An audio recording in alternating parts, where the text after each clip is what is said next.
அடுத்த காக்கலூர் ஊராட்சியில் 3.52 கோடி மதிப்பீட்டில் புனரமைக்கப்பட்ட ஏரியை பொதுமக்கள் பயன்பாட்டிற்காக அமைச்சர் சாமு நாசர் ரிப்பன் வெட்டி பொதுமக்கள் பயன்பாட்டிற்காக திறந்து வைத்தார். திருவள்ளூர் அடுத்த காக்கலூர் ஊராட்சியில் ஊரக வளர்ச்சி மற்றும் ஊராட்சித்துறை சார்பில் நமக்கு நாமே திட்டம், ஊரக ஒன்றிய பொதுநிதி, பெருநிறுவன சமூக பங்களிப்பு நிதி, பெருநிறுவன சுற்றுச்சூழல் பொறுப்பு நிதிகளின் ஒருங்கிணைப்பில் ரூ. 3.52 கோடி மதிப்பீட்டில் காக்கலூர் ஏரி மேம்படுத்துதல் மற்றும் புனரமைக்கும் பணி முடிவடைந்தது.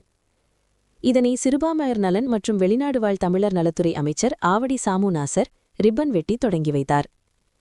ஏரியில் 1650 மீட்டர் நடைபாதை, வண்ணமலர் பூக்கும் மரக்கன்றுகள், குழந்தைகளுக்கான விளையாட்டு வசதியுள்ள பூங்கா, வெளிப்புற உடற்பயிற்சி சாதனங்கள் எல்லாவற்றிற்கும் மேலாக இளைஞர்கள், பொதுமக்கள், குழந்தைகள் பெரிதும் விரும்பும் ஐலா திருவள்ளூர் எனும் செல்ஃபி பாயிண்ட் அமைக்கப்பட்டுள்ளது.